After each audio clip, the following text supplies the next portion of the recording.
খুব সহজেই বানিয়ে ফেলুন নারকেল চিংড়ি। আমার তো ভীষণ পছন্দের। আর আপনাদের? চলুন একবার দেখে নিই কীভাবে বানাচ্ছি। আজ খুব সাধারণভাবে বানাচ্ছি। এই যে চিংড়ি মাছগুলো ধুয়ে পরিষ্কার করে নিয়েছি, খোসাগুলো ছাড়িয়ে নিয়েছি, নুন হলুদ মাখিয়ে নিয়েছি। এই দেখুন, এবার মাছগুলো ভাজবো। তবে মাছ ভাজার সময় আমি কিন্তু ভিডিও করব না, ভীষণ তেল ছিটকাবে। আর এত তেল ছিটায় এই চিংড়ি মাছ ভাজতে ঢাকা দিয়ে দিয়ে ভাজতে হয়। যাক, মাছগুলো ভেজে নিই। হালকা তো ভাজবো, বেশি ভাজতে হবে না চিংড়ি মাছ। আর এদিকে নারকেলের খোলাগুলোর থেকে নারকেলগুলো টুকরো টুকরো করে কেটে মিক্সারে পেস্ট করে নেব। এদিকে তেল গরম করতে দিয়েছি, তার মধ্যে কাঁচা লঙ্কা, পেঁয়াজ, টমেটো দিয়েছি। আপনারা শুকনো লঙ্কাও দিতে পারেন। আর নুন, হলুদ, লঙ্কা গুঁড়ো, জিরে গুঁড়ো, ধনে গুঁড়ো সব দিয়েছি আন্দাজ মতো। আপনারা আপনাদের আন্দাজ মতো দেবেন, কতটা পরিমাণে আপনারা বানাবেন সেই হিসাবে। এটা তো বলার কিছু নেই, আপনারা জানেনই।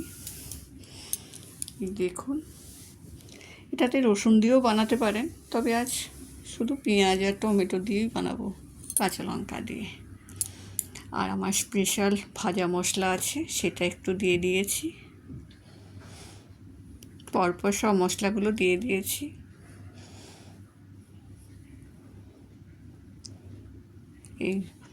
এটা ভালো করে ভেজে নেবো একটু।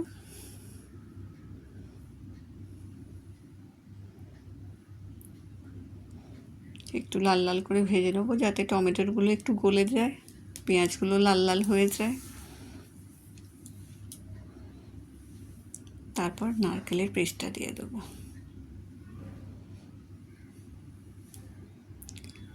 চিংড়ি মাছ অনেকভাবেই রান্না করা যায়, তবে নারকেলের দুধ রাখতে আমি ভুলে গেছি। অবশ্য নারকেল দুধ দিয়ে অনেকবার বানিয়েছি, আগের ভিডিওতেও আছে। আজকে নারকেল দুধ ছাড়াই খাই। ভুলে গেছি তো কী করব।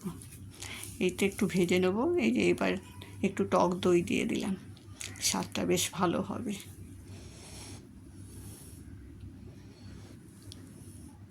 একটু ধুয়ে জল দিয়ে দিলাম যাতে লেগে না যায়।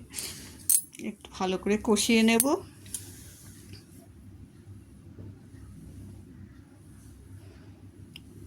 চিংড়ি মাছগুলো ভেজে রেখেছি, এইদিকে একটু জল দিয়ে দিয়েছি। এটা ফুটুক, একটু ঝোলটা শুকনো হলে মাছগুলো দিয়ে দেবো ঝোলে। এই যে মাছগুলো বেশ বড় ছিল, কিন্তু ভাজতে গিয়ে একদম গুটিয়ে গেছে। কাঠি দিয়ে থাকলে বড় লাগতো। বিয়ে বাড়িতে যেমন কাঠি দিয়ে থাকে না, বড় বড় স্টিক দিয়ে লম্বা করে থাকে, কি সুন্দর লাগে দেখতে। বাড়িতে কি আর ওইসব হয় অত কিছু? যাই হোক, ঝোলটা বেশ শুকিয়ে এসছে, আর একটু শুকোবে যদি ঢাকনা দিয়ে রাখি একটু। আপনারা যদি একটু ঝোল ঝোল পছন্দ করেন তেমনি রাখবেন। আমি একটু শুকনো করব, একটু ঢাকা দিয়ে রেখে দিলাম। এই দেখুন কি সুন্দর গ্রেভিটা হয়েছে, আর কি সুন্দর গন্ধ বেরোচ্ছে, দারুণ লাগছে। গন্ধ শুকিয়ে মনে হচ্ছে এখনই খেয়ে নিই। চলুন, আমার ভিডিওটি কেমন লাগলো অবশ্যই জানাবেন, লাইক কমেন্ট করবেন। টাটা।